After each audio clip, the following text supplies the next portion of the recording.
وطأت قدمه ملعب الكبار. اعتبر اتحاد طنجة ظاهرة الموسم بامتياز، نتائج إيجابية بالجملة سجلها دورة بعد أخرى جعلت طموحه يكبر في اعتلاء الصدارة، وهو ما تأتى له ولو مؤقتا بعد فوزه على الكاك بهدف دون رد. الأزرق احتل البساط الأخضر طولا وعرضا، والنتيجة سلاسة في الوصول إلى مرمى الضيوف لكن دون واقعية.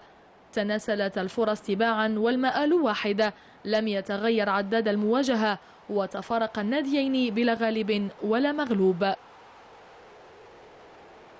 بداية النصف الثاني من عمر المواجهة جاء مختلفا عن سابقه بعد أن كسر البياض بهدف من نقطة الخطأ ورأسية الإيفواري هيرفي. الكاك ناور بعدها لإعادة الأمور إلى سالف عهدها لكن دون أن يكون التوفيق حليفها. وفي حدود الدقيقة 83 كرة مصدرها الرواق الأيسر لاتحاد طنجة تحولت إلى مصدر جدل تحكيمي انتهى بإلغاء الهدف واستمرار الحال على ما كان عليه.